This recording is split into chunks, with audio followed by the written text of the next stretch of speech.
Assalamualaikum warahmatullahi wabarakatuh.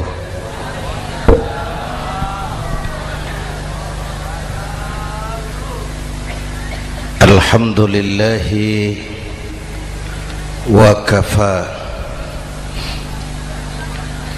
wassalatu wassalamu ala sayyidina Muhammadin al-Mustafa wa ala alihi wa ashabihi ahli sidqi wal wafa, amma ba'd. Para ulama, para habaib, para masyayikh yang saya muliakan, yang terhormat Bapak Kapolres dan Bapak Dandim, Sahibul Bait, segenap keluarga besar Pondok Pesantren Raudhatul Muta'allimin Al-Aziziyah, bapak-bapak, ibu-ibu, hadirin hadirat ma'asyiral muslimin yang saya cintai. Saya bersyukur dapat menghadiri haflah Maulidin Nabiil Karim, dan saya bangga dan terharu dengan keberadaan Pondok Pesantren Raudhatul Muta'allimin Al-Aziziyah ini. Sekarang ini banyak orang bisa memberi contoh, tapi sedikit orang bisa menjadi contoh. Memberi contoh itu mudah, tapi menjadi contoh itu yang sulit. Oleh karena itu, pada kesempatan ini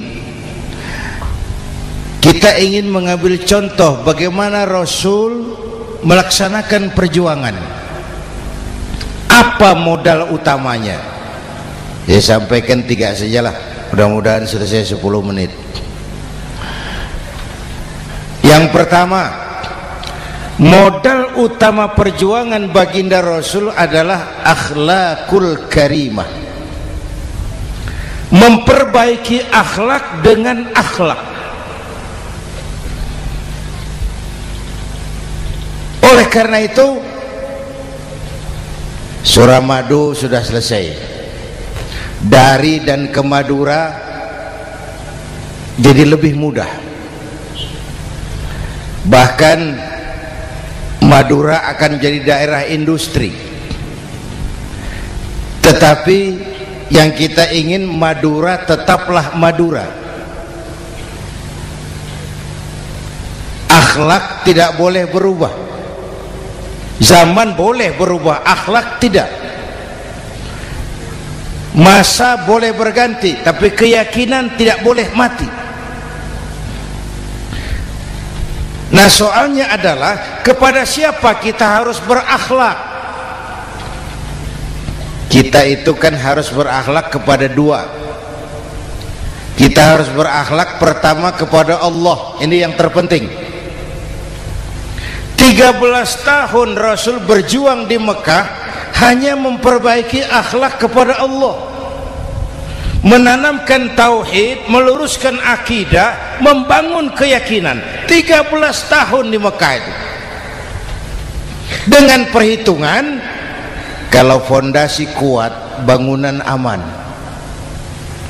Kalau fondasi melenceng, bangunan bengkok. Kalau fondasi rapuh, bangunan runtuh. Bangunan bagaimana fondasinya, orang hidup bagaimana imannya. Kekuasaan dan jabatan baru ada manfaatnya kalau dipegang tangan orang beriman. Kalau tidak, yang muncul Fir'aun. Harta baru terasa manfaatnya kalau dipegang tangan orang beriman. Itulah sebabnya bangsa kita ini bukan cuma perlu orang pintar, kita perlu orang benar. Bahkan di masyarakat lebih baik benar tidak terlalu pintar ketimbang pintar tapi tidak benar.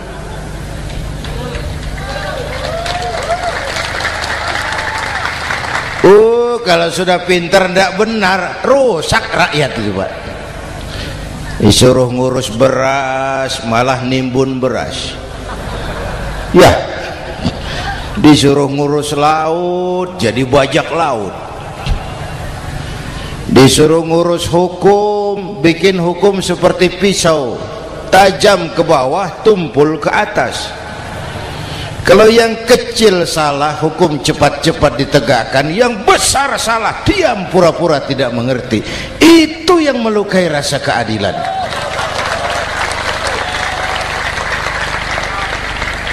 Mulai dari akhlak kepada Allah. Bagaimana cara berakhlak kepada Allah? Caranya dua. Pertama, jangan menyekutukannya dengan sesuatu pun.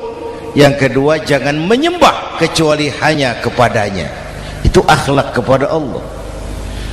Konsisten, disiplin. Saya bersaksi tiada Tuhan selain Allah, maka saya tidak akan menyembah kecuali hanya kepada Allah. Saya tidak akan takut kecuali hanya kepada Allah. Saya tidak akan minta tolong kecuali hanya kepada Allah. Saya tidak akan melarikan persoalan kecuali hanya kepada Allah. Saya bersaksi Nabi Muhammad utusan Allah, Nabi terakhir. Tidak ada Nabi sesudah Nabi Muhammad. Harga mati, titik. Disiplin. Ada yang mengaku jadi Nabi, wajib tidak percaya. Disiplin. Sekarang ini kan bangsa kita disiplinnya lemah. Korupsi agak sulit diberantas karena pejabat kita takut atasan tapi nggak takut Tuhan.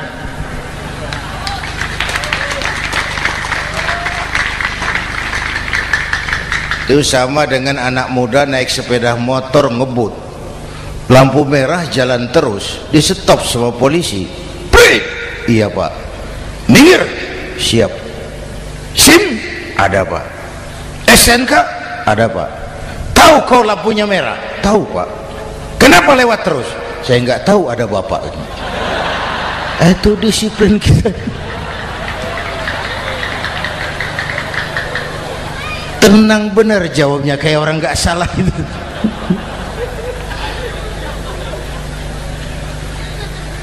Iman. Apalagi belakangan ini saya sering bilang gini Pak, ini humor tapi agak tasawuf. Orang yang paling tenang hidupnya itu tukang parkir. Coba lihat tukang parkir, walaupun mobil banyak, mereknya bagus-bagus, tidak pernah sombong. Tenang. Nanti mobil pergi satu demi satu, habis sama sekali, dia tidak sedih. Tenang. Mobil banyak tidak sombong, mobil habis tidak sedih. Apa rahasianya? Ternyata, nih tasawufnya di sini. Tukang parkir tidak merasa memiliki, tapi merasa dititipi. Wah, itu. Siapa saja yang merasa memiliki, bersiaplah kehilangan, dan itu menyakitkan. Tapi kalau merasa dititipi, jabatan, harta, anak, istri, semua titipan, hiduplah seperti tukang parkir. Pertama, titipan tidak boleh bikin kita sombong. Dititipi kok sombong, tidak pantas ya. Pak Zainuddin titip mobil ya, silakan. Yang punya mobil pergi, saya peteteng. Tidak pantas dititipi kok sombong. Ada orang dititipi jabatan oleh Allah sombong. Dititipi sombong. Ada enggak pejabat sombong? Ada. Namanya Fir'aun. Itu pejabat-pejabat sombong anak buah Fir'aun semua. Dititipi harta oleh Allah jadi orang kaya, sombong, sama tetangga tidak mau kenal, orang lain kecil semua, jalan tidak injak tanah. kuntilanak. Yang kedua penting, titipan harus dijaga baik-baik. Kalau tidak, yang nitip marah. Yang nitip marah. Pak, titip sepeda motor, silakan. Waktu diambil sepeda motor, kaca spion pecah, knalpot hilang, bemper hancur. Marah enggak yang nitip? Marah. Saya kan titip, kenapa enggak dijaga baik-baik? Dititipi harta oleh Allah jadi orang kaya supaya bangun pesantren, bela yatim, santuni yang lemah. Pelitnya 17 setan. Yang nitip marah. Dititipi jabatan oleh Allah isinya korupsi saja, yang nitip marah. Nah, saya mau kasih lihat sekarang. Allah titip Indonesia. Allah titip Indonesia. Hai rakyat, ini Indonesia, aku titip, kata Allah. Sebentar, ada meja mau naik. Silakan Mas. Iklan. Ya, terima kasih. Jangan disangka kalau disediakan air teh pidatonya jadi lama. Dekorasi ini kok. Sampai mana tadi? Hai rakyat, ini Indonesia, aku titip, kata Allah. Ini negara besar dan kaya.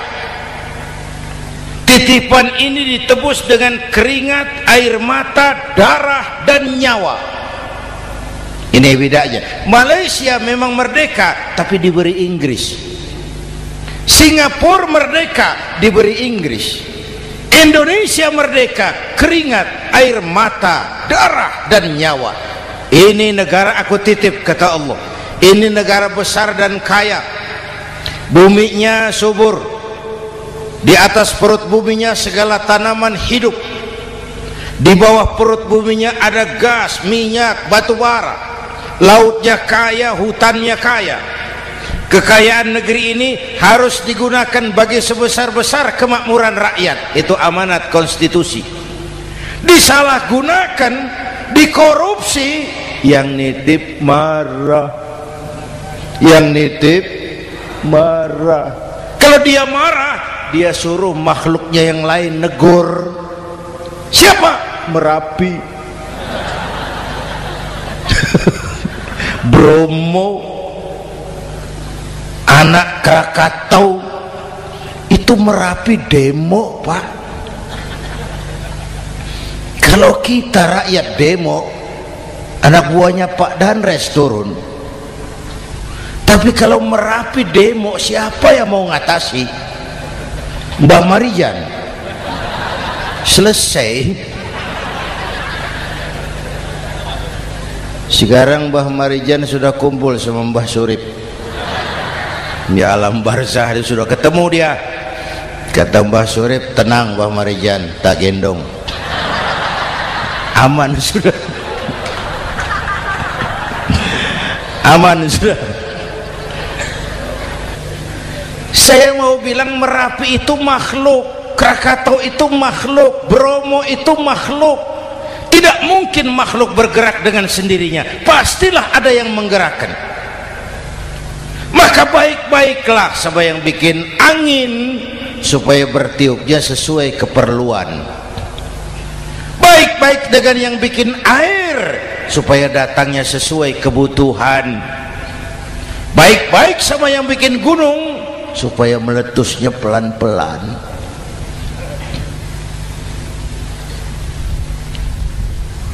Bapak Ibu hadirin yang saya hormati, menjaga titipan. Jangan menyembah kecuali hanya kepadanya. Jangan menyekutukannya dengan sesuatu pun. Ayo, saya ngobrol kita. Bapak Ibu hadirin yang hadir di sini ini, kita ini semua hamba Allah apa bukan? Hamba Allah. Kata siapa? Kata kita. Kalau kata kita, namanya ngaku. Ngaku itu boleh dan murah. Apa diakui? Kita belum tahu. Ya, kan baru kata kita itu. Dan tidak otomatis kalau kita bilang saya ini hambamu ya Allah, lalu Allah jawab iya ya. Tidak, wong itu kan kata kita. Saya hamba Allah kata saya. Berapa banyak orang perbuatannya, ucapannya berkata saya hamba Allah, perbuatannya menyatakan dia hamba setan, hamba nafsu, hamba dunia, budak jabatan. Tidak sesuai ucapan dengan perbuatan. Jadi hamba Allah tuh nggak mudah, digojlok, diuji. Coba lihat, yang jelas diakui sebagai hamba itu baru satu yang kita peringati ini, baginda Nabi. Allah mengakui kapan? Waktu menceritakan Isra dan Mi'raj. Apa yang dipakai kalimat? Subhanallazi asra bi'abdih. Maha suci Allah yang telah menjalankan hambanya. Hambanya. Muhammad itu hambaku, aku jalankan dia. Allah mengakui. Kapan kalimat ini turun? Setelah Nabi digojlok, ditempa, digembleng, diuji, difitnah, dicaci maki, dilontari kotoran unta, sahabat-sahabatnya dibantai. Lolos. Muhammad betul-betul hambaku. Ayo Isra Muhammad. Subhanallazi asra bi'abdi, hambaku. Jadi kalau mau jadi hamba Allah ya diuji, digojlok, digembleng. Nah, mari kita lihat kehambaan baginda Nabi. Orang yang paling bersih hatinya Rasulullah. Orang yang paling baik akhlaknya Rasulullah. Orang yang dosanya sudah mendapat jaminan ampun Rasulullah. Tapi Rasulullah kalau sholat malam bengkak kakinya karena rajin sujud. Hati bersih, akhlak terbaik, dosa sudah diampuni. Tapi kalau sholat malam kakinya bengkak karena rajin sujud. Saya tahu di sini juga banyak yang kakinya bengkak. Cuma urusannya apa, itu urusan masing-masing. Pada tingkat seperti itu Rasulullah, saya perlu Allah, saya perlu Allah, saya perlu Allah. Yang 100 tahun kita bangun selesai oleh gempa 3 menit. Ya. Yang 100 tahun kita bangun ternyata selesai oleh gempa 3 menit. Kita perlu Allah, kita perlu Allah. Makanya musibah itu kan kalau menimpa orang baik-baik namanya ujian. Kalau menimpa orang setengah baik itu paru-paru yang bikin malaikat bingung. Sholat rajin, maksiat tekun, baca Quran mau, fitnah orang hobi, ngaji nyolong jalan terus. Untung di sini nggak ada yang begitu. Di Jakarta banyak. Di sini insya Allah sama. Jakarta. Orang separuh-separuh seperti itu kalau dapat musibah itu namanya teguran, bukan ujian. Kenapa ditegur? Lalai. Nah, kalau orang jahat dapat musibah itu namanya persekot. Uang muka tanda jadi. Kontannya nanti di akhirat. Kalau diuji bukan saja harus sabar tapi harus lulus. Kalau ditegur, introspeksi, perbaiki yang kurang, kurangi yang memang berlebihan. Bertali-tali, bersambung-sambung musibah ini, dan musibah kalau datang tidak pernah memilih, tidak pernah memilih. Bapak Ibu hadirin yang saya muliakan, jadi mari yang pertama jaga akhlak kita kepada Allah. Jangan menyekutukannya dengan sesuatu pun, jangan menyembah kecuali hanya kepadanya. Sekarang kan musim entertain, orang pandai membangun pencitraan, orang pinter bikin bungkusan. Sekarang ini kiai sama dukun tipis bedanya.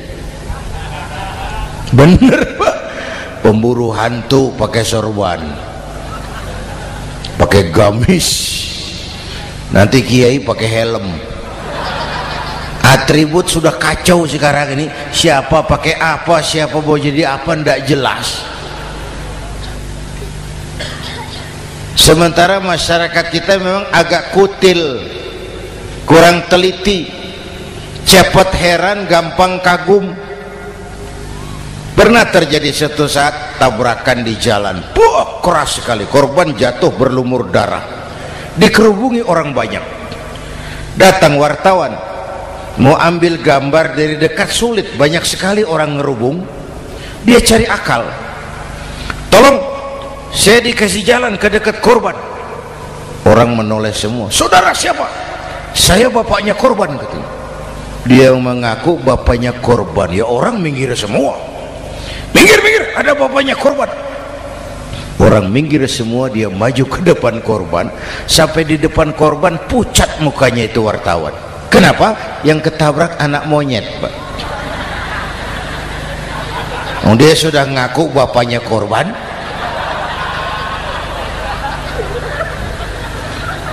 Ini cerita pendek tapi pesannya dalam. Kalau belum kenal benar jangan cepat-cepat ngakui. Ya, rakyat harus cerdas sekarang ini. Emas pasti kuning, benar itu? Apa semua yang kuning pasti emas? udah cerdas lah itu, udah cerdas lah itu. Hati-hati, ini zaman pencitraan.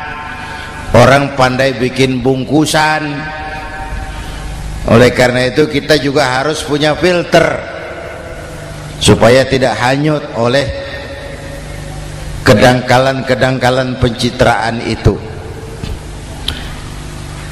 Satu itu akhlak kepada Allah.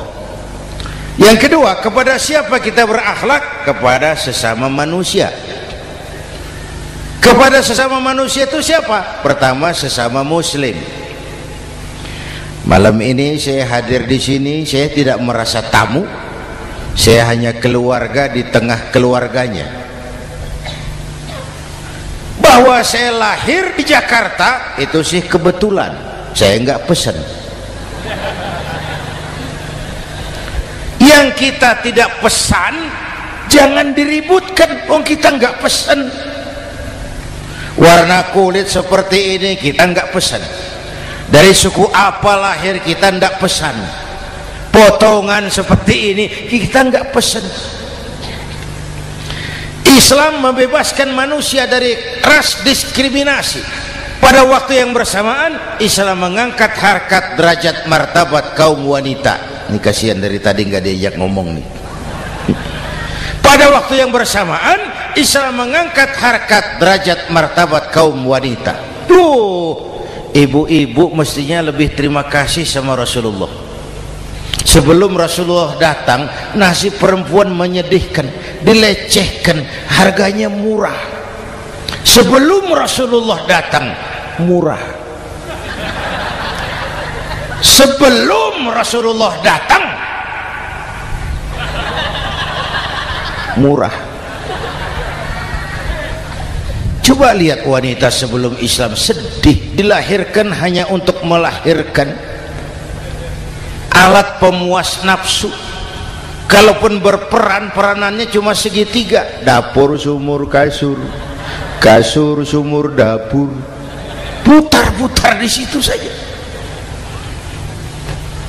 Tidak usah di Arab, dunia, di Jawa. Raja-raja Jawa sebelum kenal Islam seenaknya ngumpuli perempuan kan, selirnya yang 30, 50.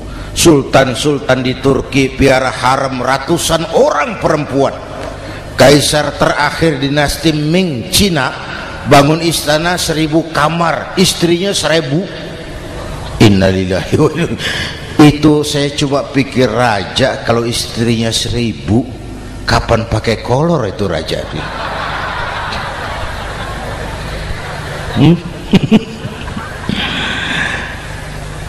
Rasulullah datang terenyuh, an-nisa imadul bilad, perempuan jangan diperlakukan begitu, perempuan tiang negara. Kalau baik perempuan baik negara, kalau rusak perempuan hancur negara. Waktu ditanya, ya Rasul, siapa yang paling harus saya taati di dunia? Ibumu. Setelah itu siapa lagi? Ibumu. Setelah itu siapa lagi? Ibumu. Setelah itu siapa lagi? Bapakmu. Menghargai perempuan, ibumu, ibumu, ibumu, bapakmu. Ibu 3 kali disebut, bapak 1 kali, ibu 3 kali, bapak 1 kali, ibu 3, bapak 1 bapak. Gimana sih ngitungnya jadi kerok begini? Salah ngitungnya, salah.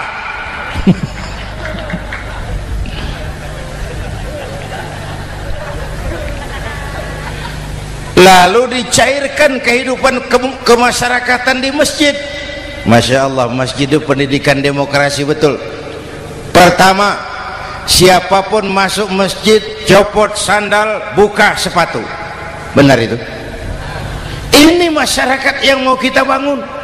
Tidak ada warga negara kelas 1, semua sama. Lurah masuk masjid buka sepatu, rah. Camat masuk masjid buka sepatu, mat. Gubernur masuk masjid buka sepatu, Nur. Nikmatnya masyarakat masjid. Nikmatnya masyarakat masjid. Coba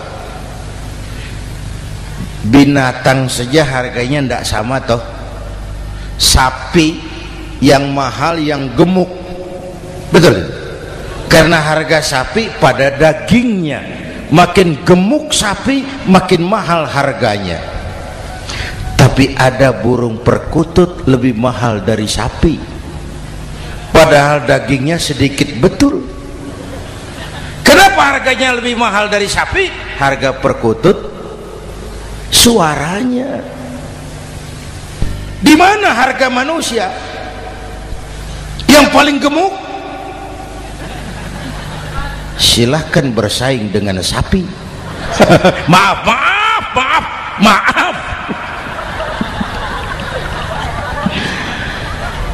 inna akramakum indallah atqakum. Masyarakat masjid sudah copot sandal, buka sepatu, sudah masuk ke dalam sholat berjamaah. Kalau sudah ke dalam sholat berjamaah, tidak pernah kita usil dari mana orang datang, yang penting kemana dia menghadap. Itu masyarakat masjid.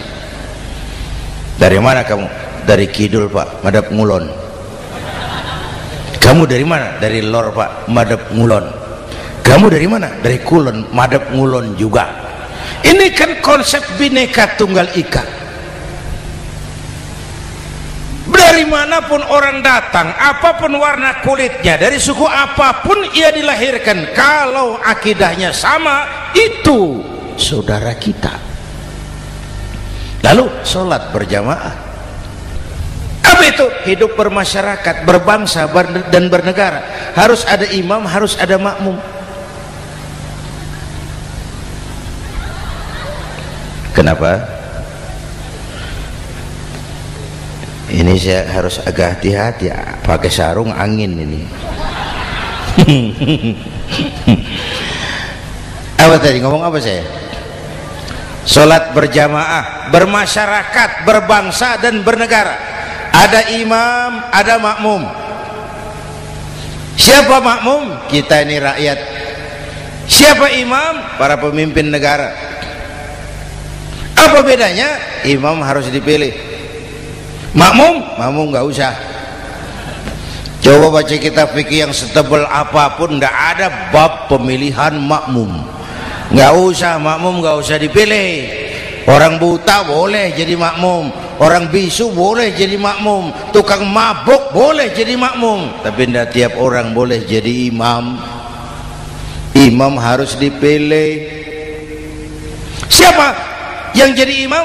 Pertama, a'lamuhum, orang yang paling alim di kampungmu angkat jadi imam. Yang paling alim, bukan yang paling tua.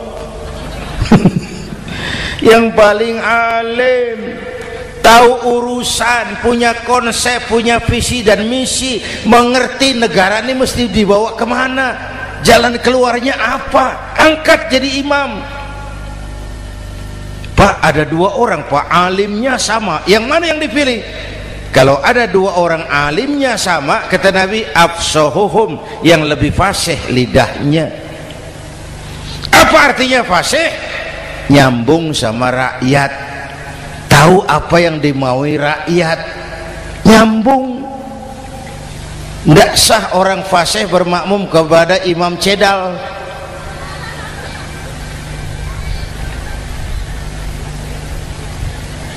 Kenapa Bu?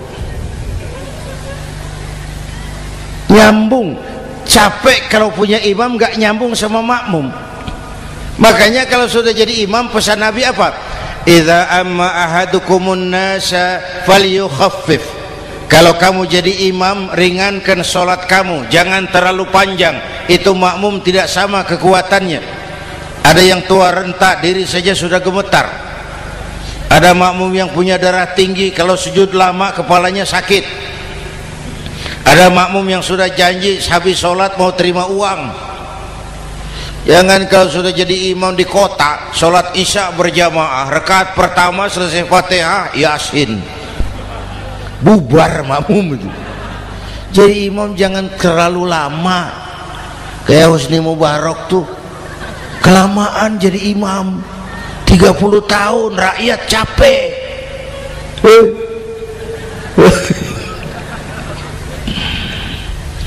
Bapak Ibu hadirin yang saya hormati, nah masyarakat Islam ini loyal, taat, setia. Kapan? Kalau imamnya benar. Imam takbir, makmum takbir, imam ruku', makmum ruku', imam i'tidal, makmum i'tidal, imam sujud, makmum sujud. Tapi masyarakat Islam tidak buta. Imam keliru, makmum wajib menegur. Ya, bagaimana negurnya? Mestinya ruku', imam sujud. Wah, keliru ini. Subhanallah, kan gitu. Itu aturan main. Tidak boleh imam keliru, makmum emosi, main pegang, mam, hoi salah, hoi, kacau sholat.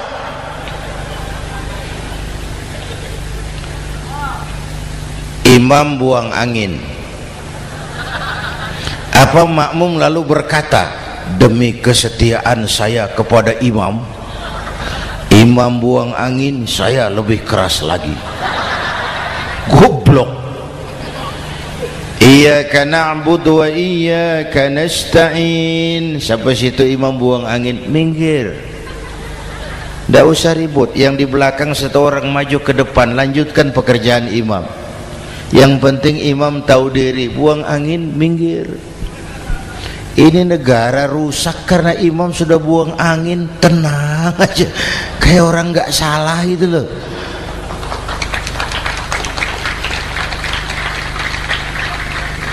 Selesai sholat dikasih tahu, imam tadi buang angin ya sedikit. Apa kalau nggak sedikit lalu nggak rusak sholat itu? Nah, dalam berjaga akhlak kepada sesama, ayo kita jaga kesatuan, persatuan, kerukunan, kekompakan.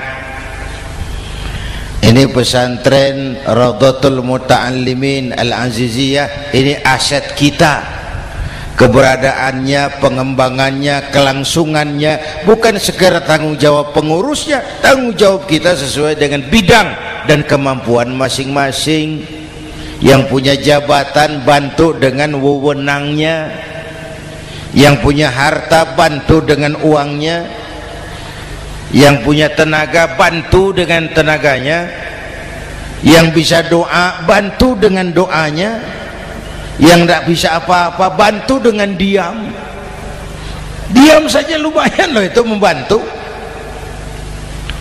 Bapak Ibu hadirin yang saya hormati, saya ingat almarhum Panglima Besar Sudirman pernah bilang, kamu itu kalau mau menang harus kuat, kalau mau kuat harus bersatu, kalau mau bersatu hidupkan semangat silaturahmi. Mau menang harus kuat, mau kuat harus bersatu, mau bersatu hidupkan silaturahmi. Bapak Ibu hadirin, rukun antar umat seagama.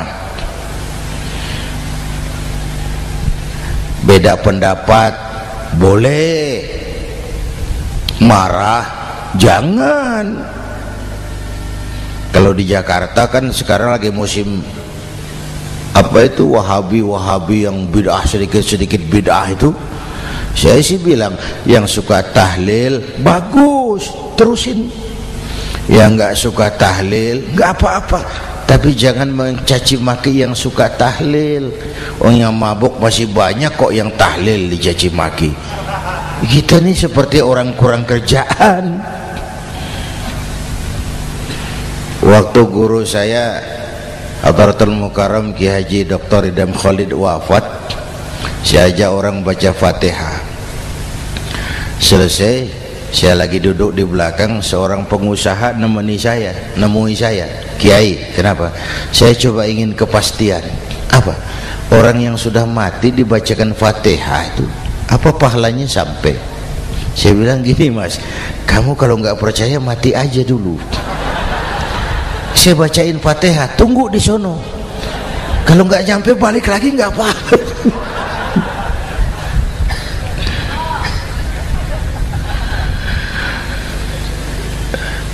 Depan rumah saya itu ada masjid, Pak, pakai beduk seperti itu. Ada teman saya Kiai pakai beduk masjidnya. Iya pakai. Kan Rasulullah tidak pakai. Tidak memang bid'ah tuh. Loh, siapa bilang? Beduk itu bukan agama, itu budaya, tanda masuk waktu. Bukan manggil orang sholat. Manggil orang sholat pakai azan, tanda masuk waktu. Itu hebatnya Wali Songo, pakai beduk. Kalau nggak mau pakai beduk boleh, teriak-teriak juga boleh. Pogreb boleh. Tapi Wali Songo kan bijaksana, pakai beduk saja, sekali pukul satu desa dengar. Itu bijaksananya dakwah Wali Songo. Kalau beduk dianggap bid'ah, miskin kita. Itu budaya.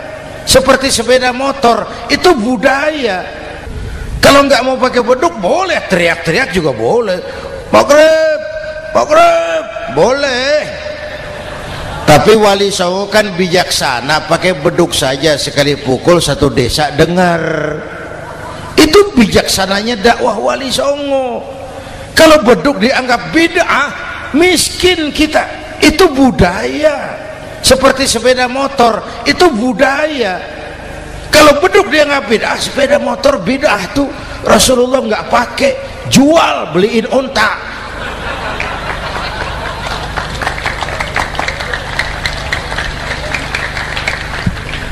Ayo cari persamaan, jangan memperbesar perbedaan. Hormati pendapat orang kalau pendapat kita juga ingin dihormati. Kasus Ahmadiyah meledak lagi di Cikesik, Banten. Lalu pendekar-pendekar HAM menganggap itu tirani, mengganggu kebebasan beragama. Dia lupa bahwa Ahmadiyah masalahnya bukan kebebasan beragama, tapi penodaan terhadap agama. Kalau kebebasan beragama sih umat Islam welcome. Orang mau Hindu, mau Buddha, mau Kristen bebas memilih agamanya masing-masing. Tapi ini kan Ahmadiyah lain, ngakunya Islam tapi ada nabi lagi sesudah Nabi Muhammad, namanya Mirza Ghulam Ahmad, asal dari India. Saudara hadirin yang saya hormati, ini yang prinsip penodaan terhadap agama. Kalau nggak ngaku Islam nggak masalah. Supaya mau aman caranya cuma dua, Ahmadiyah jadi agama sendiri, karena Malaysia sudah melarang, Brunei sudah, Rabitoh Alam Islami menyatakan aliran sesat, Saudi Arabia melarang pengikut Ahmadiyah pergi bikin haji, udah dianggap non muslim. Cuma memang pemerintah kita nggak tegas. Kalau dari dulu dinyatakan dilarang, nggak akan ada lagi kasus-kasus seperti itu.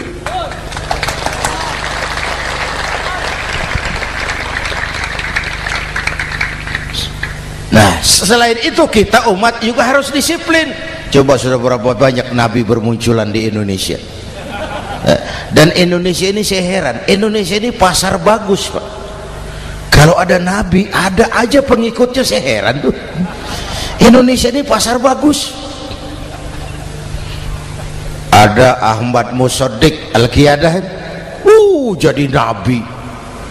Konsultan bulu tangkis jadi nabi.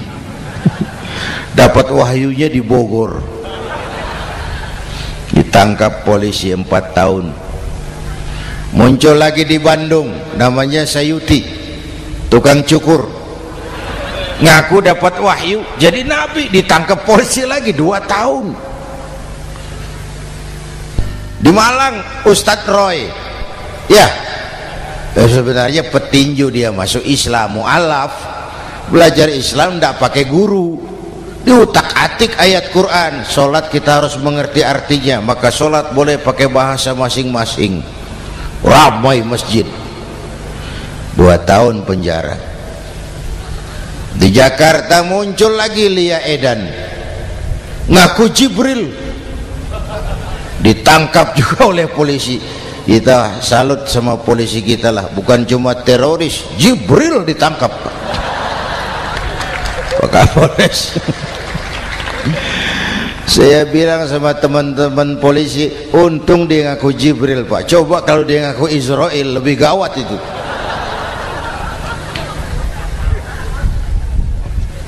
Yang parah, antara Cirebon Losari, dia perbatasan Jawa Tengah Jawa Barat, pernah muncul agama baru namanya agama Jasun, agama Jawa Sunda, agama Jasun Jawa Sunda.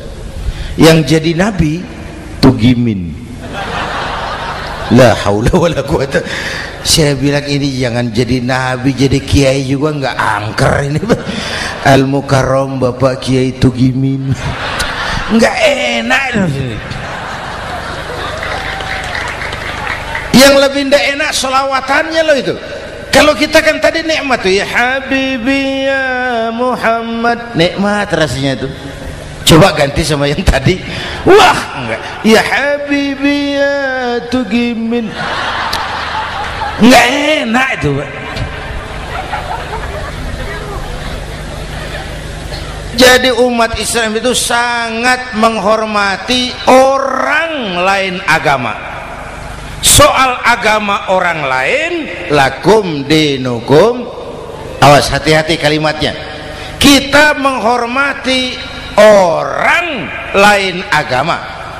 Soal agama orang lain, lakum dinukum,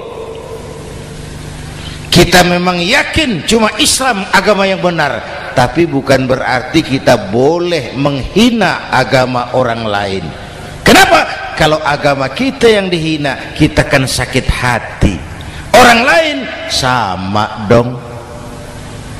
Itu sebabnya Allah berpesan, jangan kau caci maki Tuhan mereka, karena mereka akan balas mencaci maki Tuhanmu. Dan itu artinya mencaci maki aku, kata Allah. Jelas ini? Jelas? Justru karena umat Islam mayoritas di Indonesia, maka kerukunan antar umat beragama terjaga dengan baik. Kalau umat Islam mau main kasar, mau main kayu, mau main keras, Umat Islam ini 85%, yang lain pasti selesai, saya jamin selesai. Tapi kan tidak, kita sadar betul ini negara Pancasila, kita sadar betul bahwa kita harus menghargai orang lain agama, menjaga kerukunan, rukun antar umat beragama. Yang ketiga, rukun antar umat beragama dengan pemerintah. Dulu kiai saya bilang, sultanun zulum khairum min fitnatin tadum. Pemerintah yang jelek pun sebenarnya masih lebih lumayan ketimbang tidak ada pemerintahan, kalau itu ukurannya. Coba umpama nanti Pak SBY sudah terlalu pusing, lalu pengumuman jam 000, seluruh rakyat Republik Indonesia saya umumkan mulai malam ini tepat jam 000 pemerintah bubar. Ayo bayangkan seperti apa kita tanpa pemerintah. Hukum rimba, yang kuat menekan yang lemah, yang kaya merampok yang miskin. Rumah saudara dirampok, lapor ke polisi, kata Kapolres, maaf polisi baru bubar. Hak asasi diinjak-injak, lapor ke pengadilan, pengadilan bubar. Masih ada pemerintah saja yang kuat suka menekan yang lemah, apalagi kalau tidak ada pemerintah. Karena itu ulama dan umarok dua pilar utama. Kalau kuat keduanya, kuatlah masyarakat. Kalau rapuh keduanya, maka rapuhlah juga masyarakat. Bapak Ibu hadirin yang saya hormati, ini yang kedua, kita harus berakhlak kepada sesama. Yang ketiga, kepada siapa kita harus berakhlak? Kenapa? Iya, saya cuma lihat jam. Yang ketiga, kepada siapa kita harus berakhlak? Kita ini harus berakhlak kepada makhluk Allah yang lain di luar manusia. Kepada air kita harus berakhlak loh Pak. Saya dulu remaja ngaji fikih, kiai ngajar makruh buang air kecil di tanah yang berlubang. Saya protes, kenapa makruh kiai?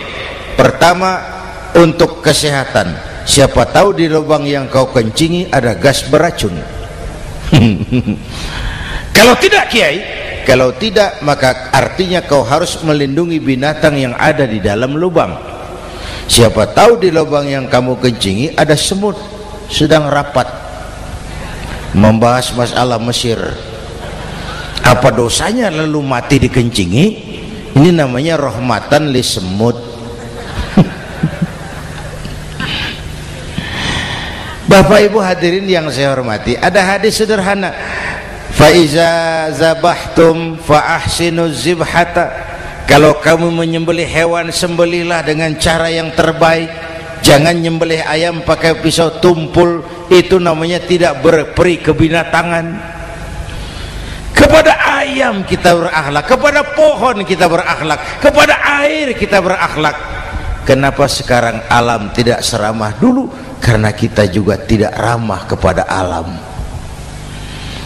Kenapa sering terjadi banjir? Karena tempat air kita kurangi. Dia bingung mau kemana. Air nggak punya tempat, akhirnya masuk ke rumah kita juga, masuk dalam zoharul fasadu fil barri wal bahri bima kasabat aydin nas. Karena kita tidak berakhlak kepada lingkungan. Bapak Ibu hadirin yang saya hormati, jadi itu yang pertama, modal utama perjuangannya akhlakul karimah.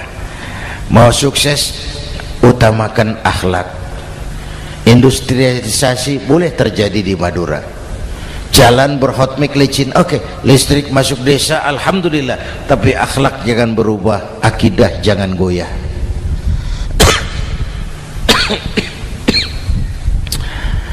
Teknologi tidak bahaya, yang bahaya orang yang menggunakannya. Wayang itu yang namanya cepot, itu bisa selawat badar kalau yang megang Anom Suroto. Cepot bisa selawat badar kalau yang megang Anom Suroto. Wayang bagaimana dalangnya, teknologi bagaimana orang yang menggunakannya. Satu. Yang kedua, yang kita contoh dari baginda Rasul, beliau itu sejak kecil tidak dimanjakan, Pak. Lahir ke dunia tidak sempat melihat wajah bapak. Umur 6 tahun ditinggal ibu. Umur 9 tahun ngembala kambing, berniaga ke Syam. Syam itu Syria sekarang. Umur 9 tahun bisnis lintas negara dari Saudi ke Syria. Remaja tidak dimanjakan, kerja keras, peras keringat, banting tulang, tidak ada pekerjaan halal yang hina.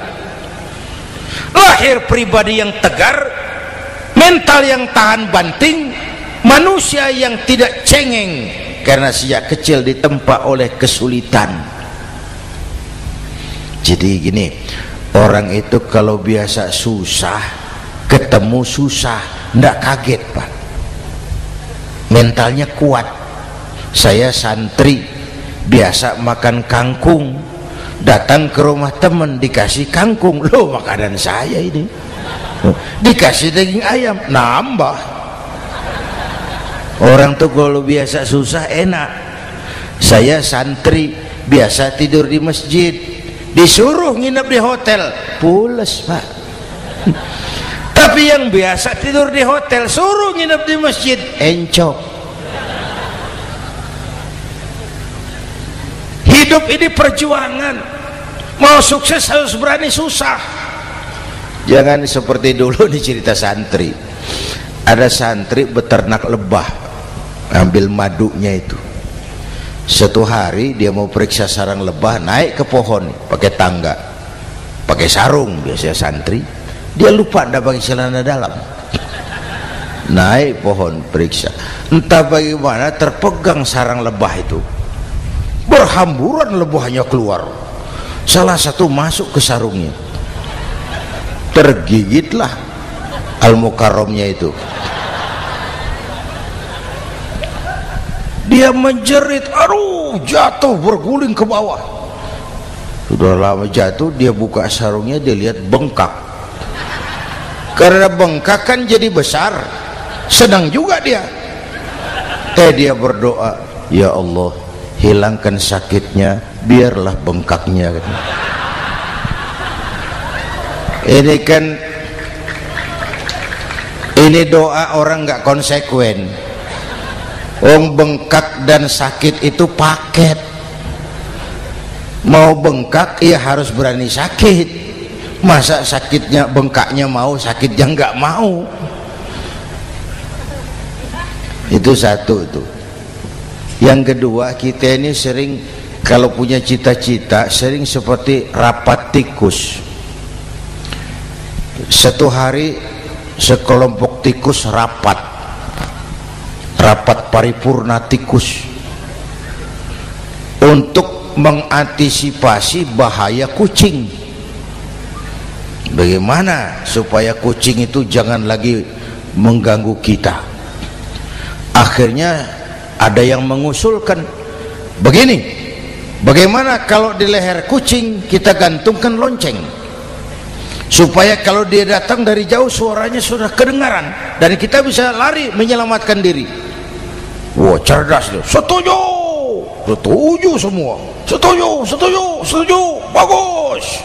Nah, oke. Waktu pembicaraan dilanjutkan, tikus mana yang mau menggantungkan lonceng ke leher kucing? Rapat bubar.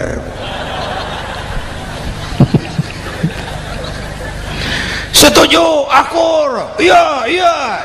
Waktu bekerja selesai. Bapak Ibu hadirin yang saya hormati, terutama anak-anak saya, para santri, remaja, pemuda. Hidup ini persaingan.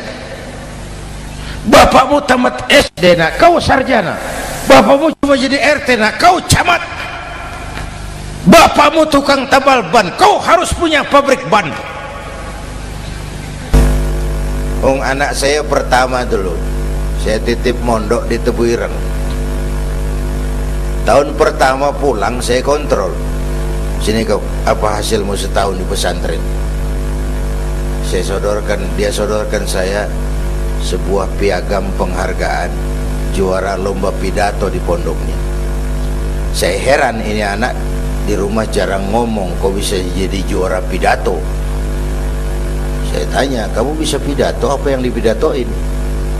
Dia bilang, kan kaset ayah dihafalin gitu. Ya saya ketawa juga, waktu itu dia masih anak-anak. Baiklah, tapi apa cita-citamu? Saya kepengen seperti ayah. Wah, kau ini salah. Kalau aku ayahmu di matamu menurutmu hebat, mestinya kau 10, 100, 1000 kali lebih hebat dari orang-orang yang kau anggap hebat. Karena tantanganmu akan lebih berat dari tantangan yang aku hadapi sekarang. Kalau kau sama dengan aku, kau ditinggalkan zaman karena kau tidak mampu menjawab tantangan zamanmu. Bapak Ibu hadirin yang saya hormati, persaingan tajam, tantangan makin berat. Oleh karena itu diperlukan semangat yang dicontohkan Nabi. Kerja keras, peras keringat, banting tulang. Tidak ada pekerjaan halal yang hina. Sejak kecil ditempa oleh kesulitan. Asal jangan seperti saya tadi ngobrol sama teman-teman, sekarang ini di negara kita banyak politisi miskin negarawan. Pejabat-pejabat kadang-kadang kalau ngelihat rakyat tuh komentarnya nggak berpihak kepada rakyat. Saya ingat waktu Mentawai dihantam gempa, Nias hancur, infrastruktur hancur, rumah rakyat luluh lantak. Ketua DPR Pak Marzuki Ali bilang, bagaimana itu rakyat? Ya itu resikonya punya rumah di pinggir laut. Waduh, ini bukan komentar pemimpin, rakyat lagi susah kok dibilang kayak gitu. Saya prihatin dengan ucapan kayak gitu. Waktu cabai 100.000, di sini berapa sekarang? Sama ya. Waktu cabai mahal, ada pejabat bilang, rakyat suruh nanam cabai aja di halaman rumahnya. Ini kan nggak solutif dan nggak cerdas. Cabai naik, rakyat suruh nanam cabai. Nanti beras naik, rakyat suruh nanam padi. Yang saya khawatir kalau telur mahal, apa rakyat suruh betelur gitu? Ini kan nggak cerdas dan nggak solutif. Bapak Ibu hadirin yang saya hormati, apalagi tadi sudah saya bilang di awal, kita ini bangsa yang ditempa oleh kesulitan. Mau merdeka saja dengan keringat, air mata, darah dan nyawa. Kita tidak boleh cengeng menghadapi kesulitan ini. Tegar, tahan uji, tahan banting, dan seterusnya. Itu hal yang kedua. Yang ketiga, terakhir, Rasulullah itu sosok yang ibadahnya luar biasa. Tadi sudah saya jelaskan sebagian. Ibadahnya luar biasa. Ayo kita bantu keamanan negeri kita ini. Dengan apa? Istighfar. Wa ma kana Allahu mu'adzibahum wa hum yastaghfirun. Allah tidak akan turunkan bencana selagi di tengah mereka masih banyak orang-orang yang istighfar. Rasulullah yang dosanya sudah diampuni sehari 100 kali istighfar. Ayo kita ngobrol ini. Pak, saya ini Zainuddin ini, kalau mengharap masuk surga dengan amal yang saya kerjakan sendiri, rasa-rasanya tipis harapan. Bener. Sholat saya berapa banyak saya tahu, sedekah saya berapa duit saya tahu, dosa saya berapa banyak saya tahu. Lalu saya baca sejarah, Nabi Adam dosanya 1, makan buah khuldi, dikeluarkan dari surga. Nabi Adam dosanya 1, dikeluarin. Kita dosanya banyak, kepengen masuk. Ini nggak nyambung ini. Nabi Adam dosanya 1, dikeluarin dari surga. Kita dosanya banyak, kepengen masuk. Nggak nyambung. Apa yang bikin saya besar hati? Apa yang bikin saya optimis? Ada dua, Pak. Pertama yang disebut rahmat Allah, yang kedua disebut syafaat Rasulullah. Dua itu, Pak. Oh, kalau kita ini insya Allah nanti sampai ke surga, amin, amin. Kalau kita ini sampai ke surga, Pak, saya jamin itu bukan karena amal kita, itu karena rahmatnya Allah.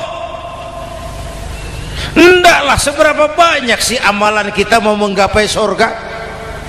Kalau bukan karena rahmatnya Allah, sulit sampai ke sana. Hei manusia, dosamu besar, tapi lihat rahmatku lebih besar. Hei manusia, salahmu banyak, tapi ampunanku lebih banyak. Kau nangis di hadapanku, aku senyum melihatmu. Kau berjalan menujuku, aku berlari menyambutmu. Istighfarnya sehari 100. Lalu ada hadis qudsi, inni la ahammu bi'adzabi ibadi. Kadang-kadang aku pengen turunkan azab, bencana kepada manusia, tapi ketika aku melihat 3 perkara, murkaku surut, bencana aku tarik kembali. Coba perhatikan hadis kursi ini. Allah mau marah hendak jadi, bencana ditarik, musibah diangkat. Kenapa? Ada yang meredam murka Allah. Allah enggak jadi marah. Siapa? Pertama, suyukhan rukka. Aku lihat orang-orang tua tengah malam sujud sambil berlinang air mata, nangis di hadapan Allah. Itu kita hutang jasa loh, Pak, sama orang-orang yang tengah malam sujud nangis di hadapan Allah. Lihat yang begitu Allah tidak jadi marah tuh. Saya tahu nih bapak-bapak nih, ibu-ibu kan suaminya sering bangun tengah malam ya, Bu. Kencing. Bikin bingung malaikat. Sudah mau ditulis tahajud, kencing doang. Kata malaikat, sialan, hampir salah tulis.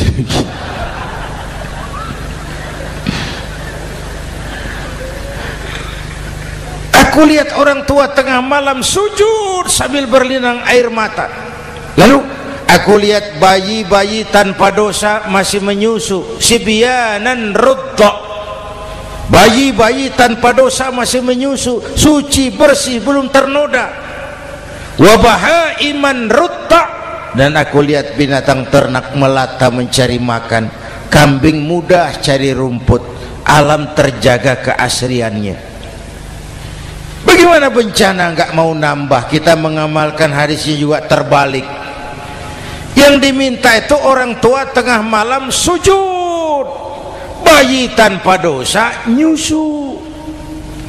Sekarang bayi tanpa dosa dibuang ke tempat sampah gara-gara orang tua tengah malam nyusu. Terbalik namanya. Yang diminta itu orang tua tengah malam sujud, bayi tanpa dosa nyusu. Ini bayi tanpa dosa dibuang ke tempat sampah gara-gara orang tua tengah malam.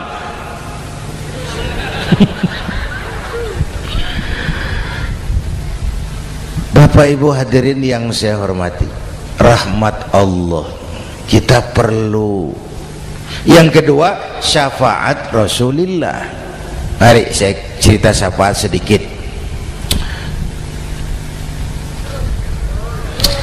Ini sudah jam 00:05 ya. Ini kalau hitungan Indonesia ini sudah ganti hari, Pak. Jadi inilah ceramah terpanjang di dunia. Bayangkan saya pidato dari hari Selasa sampai hari Rabu.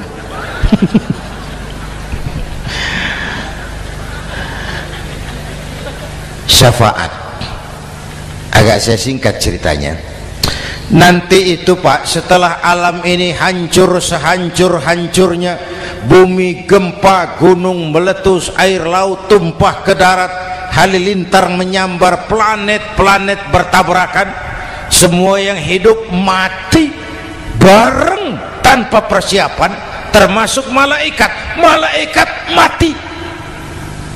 Yang tinggal cuma Allah sendirian, yang lain hancur semua, tinggal Allah sendirian. Allah patroli berseru-seru, limanil mulkul yaum, ahai, siapa penguasa hari ini? Mana Fir'aun yang ngaku Tuhan, nongol kalau memang Tuhan.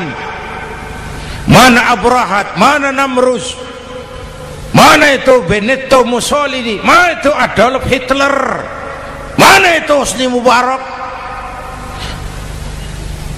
Penguasa-penguasa yang ngaku berkuasa, nol kalau memang penguasa. Gak ada yang jawab, Pak, semua sudah rebah. Allah lalu berkata, la ilaha illa ana.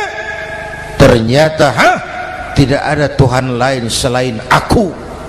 Allah sombong waktu itu. Kalau Allah sombong itu pantas. Hadis qudsi mengajarkan al-kibriya'u libasi, sombong itu pakaianku, kata Allah. Cuma aku yang pantas pakai. Kamu manusia nggak pantas pakai pakaianku, kebesaran.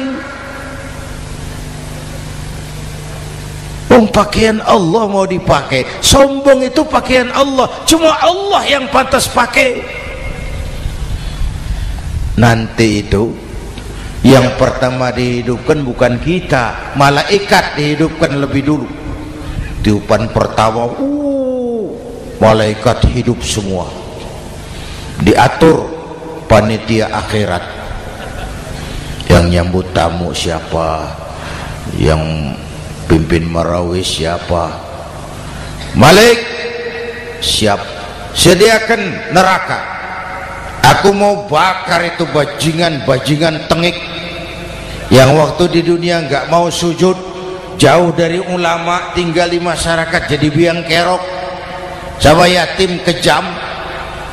Sediakan neraka. Baik, Ridwan, iya, sediakan surga. Aku mau balas hamba-hambaku yang waktu di dunia rajin sujud, dekat dan cinta kepada ulama, santun kepada yatim, suka menolong orang yang memerlukan pertolongan. Baik, Jibril, Mikail, iya, ke surga. Untuk apa ya Rabb? Ambil kendaraan bernama Buraq, turun ke alam, cari di mana kubur kekasihku Muhammad, bangunkan dari kuburnya, bawa ke surga.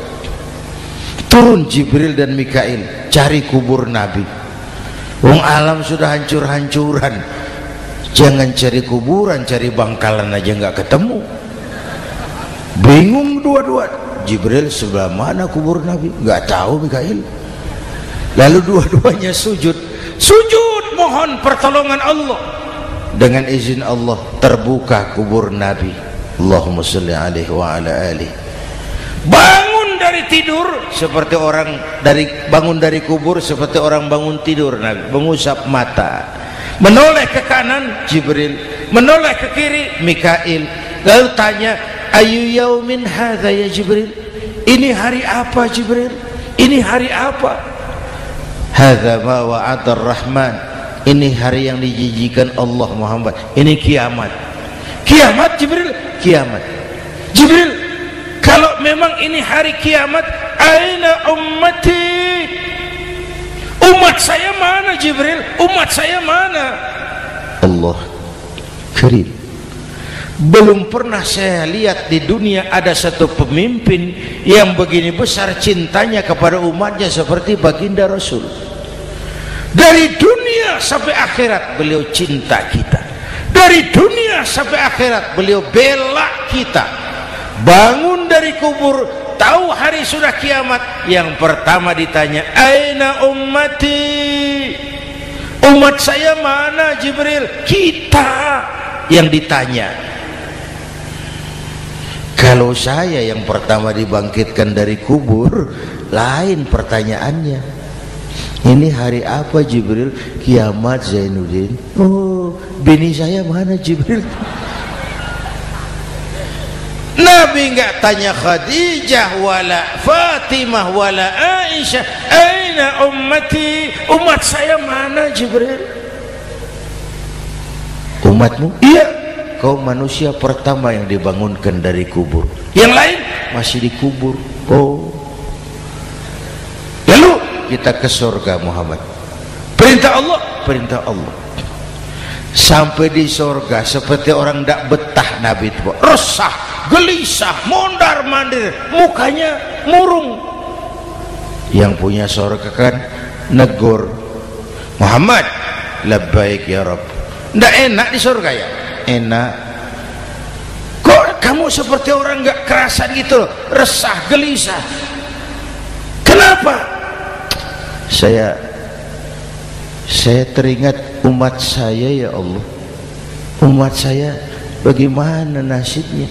Iya, saya sudah enak di DPR. Salah.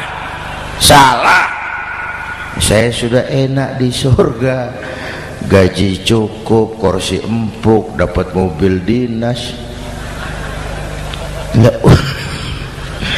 Umat saya yang waktu kampanye kepanasan itu gimana nasibnya?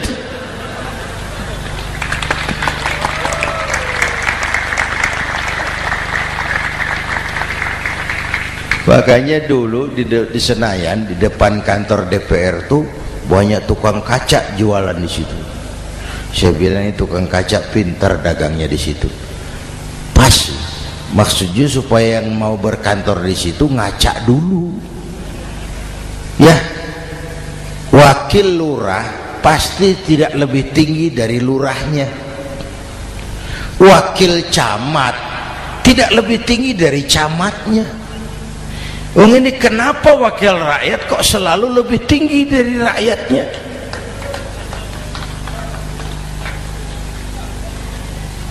Kan yang memberikan mandat kita rakyat. Kemerdekaan bertujuan mengantarkan rakyat ke gerbang kesejahteraan, lalu rakyat mempercayai tugas itu kepada pemerintah dan wakilnya di DPR. Saya percayakan kamu mengantarkan rakyat ke gerbang kesejahteraan. Itu amanat Undang-Undang Dasar. Biasanya